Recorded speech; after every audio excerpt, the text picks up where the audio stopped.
India ने test match को बचा लिया। अब आपको समझ आई ना वो फॉलो ऑन को क्यों इतना सेलिब्रेट कर रहे थे। सब यही भौंक रहे हैं कि इतना स्टैंडर्ड गिर गया है कि अभी फॉलो ऑन को अवॉइड करने का इतना सेलिब्रेशन हो रहा है। अगर ये इतनी बड़ी टीम है तो इनको ऐसी सिचुएशन में ही नहीं होना चाहिए था। अजीब बात करते हो यार। अगर आप समझते हो कि एक अच्छी टीम का निशान ये है कि वो कभी भी बुरी हालत में ना हो, तो ये आपकी बड़ी गलत फहमी है। हर कोई हर टीम बन सकता है हर जगह, लेकिन उस सिचुएशन से निकलना सक्सेसफुली ये एक बड़ी टीम की निशानी होती है। और वो इंडिया ने करके दिखाया। सबने मजाक उड़ाया था इंडिया का, अब देखा ठीक है 2 दिन बारिश हुई है तो बहुत हेल्प मिला उनको, लेकिन स्टिल ये हार सकते थे अगर इन्होंने फॉलो ऑन अवॉइड ना किया होता। क्योंकि अगर आप देखें ऑस्ट्रेलिया के इनिंग्स का 89 रन पे वो 7 आउट थे। और ये मत कहना कि वो अग्रेसिवली खेल रहे थे, क्योंकि स्ट्राइक रेट्स देखे सब बैट्समैन के, किसी ने भी तेज गेम नहीं खेला। सिर्फ आखिर में जो 3 लोग आए हैं सिर्फ वो ही अग्रेसिवली खेले और सारे स्लो खेलते आए हैं। बस वो कंडीशंस ऐसी थी, 3 दिन तो मुसलसल बारिश हुई है। ऑब्वियसली एटमॉस्फेयर जो है वो बिल्कुल पेस बॉलिंग के लिए पर्टिकुलरली बिल्कुल परफेक्टली बनी थी। तो ये तो होना था। और यही मैं कह रहा था कि अगर फॉलो ऑन अवॉइड ना करते इंडिया तो इसी तरह उनके सारे विकेट्स गिर जाते और दूसरी बार फिर ऑस्ट्रेलिया को बैटिंग करनी ही ना पड़ती, ऐसे जीत जाते विद इन 20, 25, 30 ओवर्स मैच खत्म। तो इसलिए अचीवमेंट है फॉलो ऑन अवॉइड करना। यार चांसेस अभी भी बनते हैं इंडिया के। इंडिया जो है नंबर 3 पे है, 55%, ऑलमोस्ट 56% पीसीटी है उनकी। ऑस्ट्रेलिया की 58, ऑलमोस्ट 59 है। अगर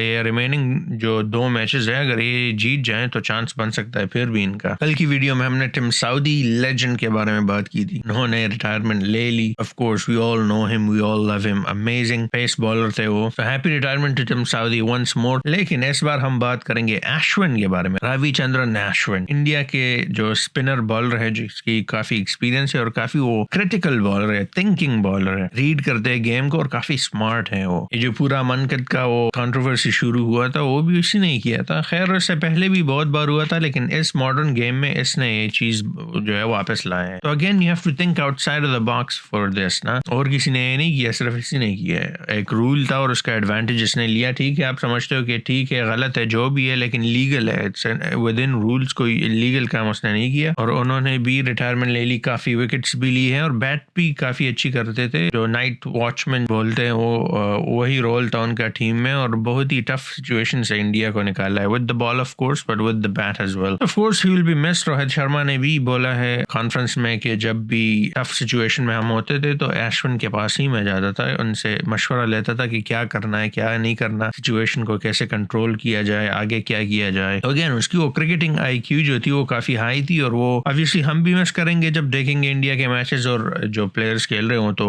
बिल्कुल ही मिस करेंगे। ऑफ कोर्स बात हो रही है अभी फिलहाल विराट कोहली और रोहित शर्मा की। क्या उनकी टीम में जगह बनती है, क्या उन्हें रिटायरमेंट लेनी चाहिए, क्या करना चाहिए। उनकी बहुत बुरी फॉर्म चल रही है मेरे ख्याल में। तो परफेक्टली ऑनेस्ट देखिए रोहित शर्मा की तो सिंपल सी बात है, उनकी फिटनेस की बात हो रही है कि अभी वो बहुत बूढ़े हो चुके हैं, अभी उनकी फिटनेस भी गई है, उन्हें रिटायरमेंट ले लेनी चाहिए। आई थिंक उन्हें रिटायरमेंट लेनी चाहिए। फिटनेस और ये नहीं, तो मैंने पहले वीडियो में भी बोला था कि वो तो स्टार्ट से ही ऐसे ही है। उनकी फिटनेस कभी भी बिल्कुल पीक परफॉर्मेंस की नहीं थी। जैसे वो थे उसी तरह वो परफॉर्मेंस करते आ रहे हैं और बहुत जबरदस्त परफॉर्मेंस दी है इसी फिटनेस में। तो फिटनेस का कोई वो नहीं है मुझे, बस ये है कि अभी उनका गेम थोड़ा वीक लग रहा है। और ऑफ कोर्स विद टाइम जैसे आपकी उम्र ज्यादा होती है तो आपके वो रिफ्लेक्सेस नहीं रहते, वो मसल नहीं रहता जो यंग बंदे में होती है, और वो देखने को मिल रहा है। वैसे कंडीशंस भी ऐसे हैं कि काफी फेवर कर रहे हैं बॉलर्स के लिए। तो रोहित इसलिए भी स्ट्रगल कर रहा है। जब अगर इंडिया में मैच होगा तो आप फिर देख लेंगे कि वो किस तरह पीटता है। इसी ऑजी बॉलर्स को इंडिया लेके जाओ फिर देखो कैसे पीटता है। लेकिन मेरे ख्याल में अभी इन्होंने काफी ज्यादा क्रिकेट खेल ली है। मेरे ख्याल में अभी इनको रिटायरमेंट लेनी चाहिए। इनको अभी आईपीएल पे फोकस करना चाहिए, वहाँ पे काफी पैसा भी बनाएंगे, वो क्रिकेट भी खेलेंगे और इतनी प्रेशर भी नहीं होगी। अभी फैमिली के साथ भी टाइम गुजारेंगे। लेकिन ऑफ कोर्स उनकी अपनी पर्सनल चॉइस है, जो भी वो डिसाइड करे। लेकिन करंटली आई थिंक इंडिया के लिए, इंडिया के टीम के लिए आई थिंक ये अच्छी डिसीजन होगी अगर रोहित शर्मा इस सीरीज के बाद या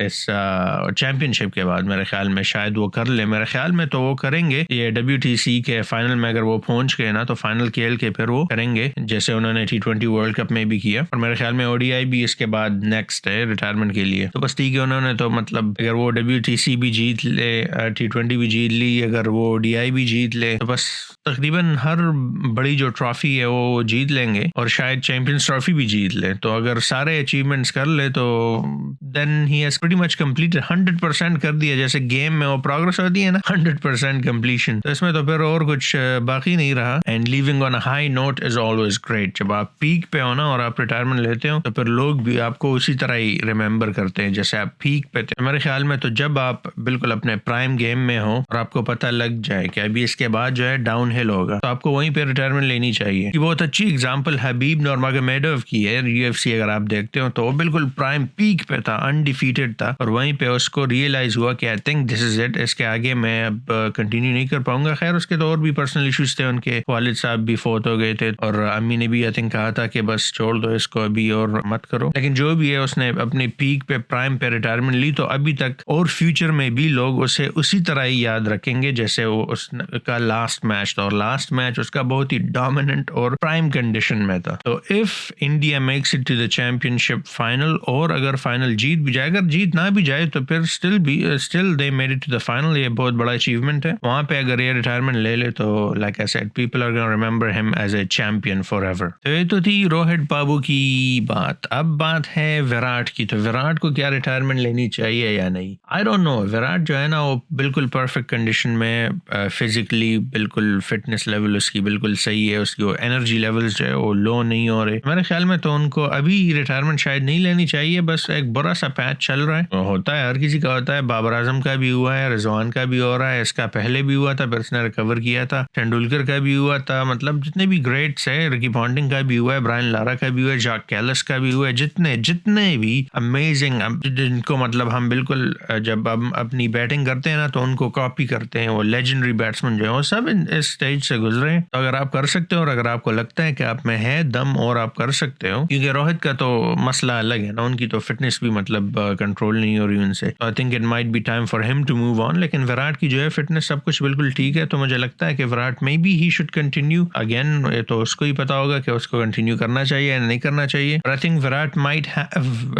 एक साल और दो और शायद उसमें हो। I think he might have a couple more years in him, but you never know, he might also retire at the end of this WTC as well as Rohit. और ये एक बहुत ही एंड होगा एक एरा का, क्योंकि इन दोनों ने जैसे टेरराइज किया है पूरी दुनिया को ना, ऐसे मेरे ख्याल में शायद ही किसी और डुओ ने किया हो। सहवाग और तेंदुलकर का जो कॉम्बो था वो भी काफी डिस्ट्रक्टिव था, और ये दूसरा वैसे डिस्ट्रक्टिव कॉम्बो हमको मिला है। तो आई वंडर ऐसा नया डुओ इसके बाद किस का होगा, और होगा भी या नहीं होगा, ये भी एक बड़ी बात है। ये तो थी बातें रिटायरमेंट की। पैट कमिंस ने काफी अच्छी बॉलिंग की है इस मैच में, 4 विकेट लिए पहले इनिंग्स में। जब बैटिंग के लिए भी निकला है तो काफी अग्रेसिव, 200 से ज्यादा आई थिंक स्ट्राइक रेट था उनका। मिचेल स्टार्क तो उसने तो जायसवाल ने जो बोला था कि बॉल इज कमिंग स्लो, तो बिल्कुल पर्सनल ले लिया। हर मैच में स्टार किसी को आउट करता है, बदला ले लिया पूरा का पूरा, इंटरेस्ट के साथ जो है अपना कर्जा वापस कर दिया उसने। ये याद रहेगा ना इसको, ये दोबारा ऐसे नहीं बोलेगा। वैसे स्टार्क की अगर बात की जाए तो दुनिया में जितने भी फास्ट बॉलर्स है, शाहीन अभी इस चीज़ से गुजर रहा है, इससे पहले आमिर भी थे और भी सारे फास्ट बॉलर्स थे जो कि इंजर हुए, और जब इंजरी से वापस आए हैं तो उनकी वो परफॉर्मेंस नहीं रही, वो परफॉर्मेंस बिल्कुल गिर गई है। शाहीन की मैंने बात की, शाहीन तो काफ़ी यंग भी है, स्टार्क की तो उम्र भी काफ़ी ज़्यादा हो चुकी है अभी, लेकिन स्टार्क की परफॉर्मेंस बिल्कुल ड्रॉप नहीं हो रही, बिल्कुल कंसिस्टेंटली इंजरीज भी आ रही है, बिल्कुल फिर भी सही चल रहा है। उसने बॉलिंग एक्शन भी थोड़ी चेंज कर ली, फिर भी स्पीड भी सही निकल रही है, लाइन भी सही है, सब कुछ ठीक है। अमेजिंग, लाइक इसकी जो डिसिप्लिन है ना वो दिखाई देती है इसमें। फिर जब आपकी इंजरीज भी हो जाए, आपकी उम्र भी ज़्यादा हो जाए, और आप फिर भी वैसे पेस निकाल सकते हो, आप फिर भी वैसे बॉल को स्विंग कर सकते हो, वही लाइन पकड़ सकते हो, तो ये बहुत ही मतलब हार्ड वर्क इसके लिए चाहिए होता है, और इससे डिसिप्लिन, वर्क एथिक का पता लगता है बॉलर का। ऐसे दूसरा इनिंग्स में फाइनली इंडियन पेसर्स ने विकेट ली, अदर देन बुमराह तो पहले से ही लेता आ रहा है विकेट्स भी, और वो कुछ और भी एनीवेज। सिराज ने भी 2 विकेट लिया, दीप ने भी 2 विकेट ली, पर एनीवेज इंडिया ने सीरीज को लेवल रखा। काफी बुरी तरह फंसे हुए थे वो, और उन्होंने अपने आप को उससे निकाल दिया with the help of the weather, कुदरत का निजाम। कुदरत के निजाम ने बचा दी इंडिया को इस बार। ऑब्वियसली क्रेडिट तो देना पड़ेगा इंडियंस को, क्योंकि उन्होंने भी कुछ किया, आई मीन कम किया, लेकिन स्टिल दे डिड समथिंग। लेकिन ज्यादा क्रेडिट तो ऑब्वियसली रेन को ही जाएगा, क्योंकि रेन ने ही सेव किया है। ये तो इंडिया और पाकिस्तान की बात। अब आज मैं एक बात को रिवील करना चाहूंगा जो कि टॉप सीक्रेट बात है, किसी को बताना नहीं। मैंने ये पोस्ट देखा सोनम बाजवा से, और इस पोस्ट के कैप्शन को आप देखें, क्या लिखा हुआ है कैप्शन में, कंफर्म्ड है भाई, रिजवान जो है वो असल में सोनम बाजवा है। इट्स कंफर्म, या तो विन है या तो सोनम बाजवा है। एनीवेज ये सामने आया मुझे, मैंने देखा, मैंने कहा वाह, ये तो बिल्कुल वही रिजवान वाली बात हुई है। ये तो या तो रिजवान सोनम बाजवा की शक्ल में छुप गए, या तो सोनम बाजवा रिजवान की शक्ल में छुप गई है। जो भी है, कुछ ना कुछ चल रहा है इधर। एनीवेज आप बताएं, साउथ अफ्रीका के साथ आपके ख्याल में फाइनल कौन जाएगा? Is it gonna be Australia? It looks like it might B Australia, क्योंकि कंडीशन सब कुछ उनके फेवर में है, तो ऐसा ही लग रहा है कि 2 मैचेस जो है या तो टाई होंगे या ऑस्ट्रेलिया ही जीतेगा। लेकिन of course India one the first match, let's not forget that. Struggle किया काफी दूसरे मैच में भी और तीसरे मैच में भी, लाइक आई सेड, अगर बारिश ना होती तो इंडिया वाज डन। लेकिन फिर भी पहला मैच वो जीते और कम बैक, दूसरा मैच तीसरे मैच में भी उन्होंने कम बैक किया है, तो they can easily turn this around. So do you think is gonna make it? New Zealand तो बस बाहर है, अब उनका चांस नहीं बनता। अभी इंडिया और ऑस्ट्रेलिया का ही चांस बन सकता है। साउथ अफ्रीका और पाकिस्तान का मैच, दूसरा ओडीआई जो होगा वो कल होगा, और उसके बारे में भी हम बात करेंगे जब वो मैच होगा। ऑब्वियसली अभी तो हुआ नहीं है, लेकिन मुझे लग रहा है पाकिस्तान को कुछ चेंजेस करनी पड़ेगी। पाकिस्तान के जो साइम अयूब है उनको सपोर्ट मिलना चाहिए। अगर फ़खर जमान उनके साथ होते या मोहम्मद हारिस या ऐसे, मतलब उनकी तरह एक एग्रेसिव बैट्समैन उनके साथ ओपन करे तो मेरे ख्याल में काफ़ी अच्छा रहेगा। ये अब्दुल्ला शफीक जो है ना, ये बिल्कुल मतलब कभी कभार चल जाता है, लेकिन मतलब बहुत ही कोई ट्रेडिशनल सा, क्लासी सा होने की कोशिश कर रहा है और नहीं चल रहा। बस ठीक है यार, not everyone is Virat Kohli, not everyone is Babar Azam ना।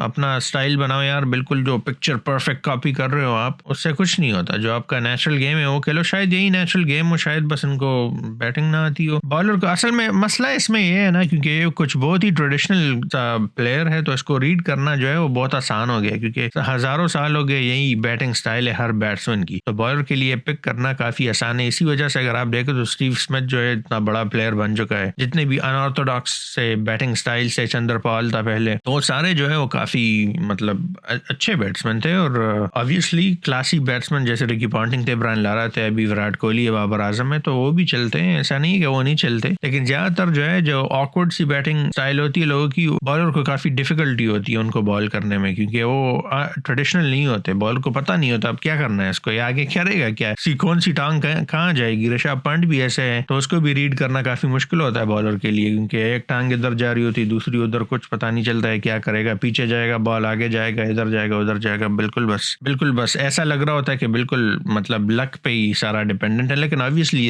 दे आर स्किल्ड, सारी उम्र वो इसी तरह ही खेल चुके हैं, तो उनका स्किल है। लेकिन हमें ऐसा लगता है, क्योंकि हमने पहले कभी ऐसे बैटिंग नहीं देखी, हमें ऐसा लगता है कि सारा बिल्कुल लकी होता जा रहा है। But of course like that, luck एक मैच में हो सकता है, 2 में, पूरे करियर में तो नहीं हो सकता ना। एनीवेज ये थी आज की वीडियो, इतना कुछ नहीं है, बस सिर्फ एक ही मैच था। Let me know what your thoughts are on India and Australia series. मेरे ख्याल में तो बस अच्छा हुआ है जो भी हुआ है, क्योंकि टाई रहा है सीरीज, तो एक्साइटमेंट बाकी है। अभी भी 2 टेस्ट है अभी भी, और डिसाइड हो सकता है काफी आसानी से। So let's see, let me know who do you think is gonna win the next test and the series, and who do you think is gonna win the final. ये चले जी, ये थी मेरी वीडियो। अगर आपको पसंद आई तो लाइक करें वीडियो को, और सब्सक्राइब भी करें अगर आपने अभी तक नहीं किया। तो मैंने रोहित बाबू का लालच दिया था आपको, आपने उससे सब्सक्राइब नहीं किया, लेकिन अभी मैं आपको एक दूसरी बात बता रहा हूँ। शाहीन अफरीदी ने मुझे बताया अगर आप सब्सक्राइब ना करें ना तो मैं आपके घर आऊंगा, तो अभी तो करना है, क्योंकि उसके लिए तो आपको दूसरा छत बनाना होगा, वो तो आपके घर में फिट भी नहीं होगा। Anyways, thank you for watching and I will see you guys next time. Until then, खुदा हाफिज, अलविदा एंड गुड बाय।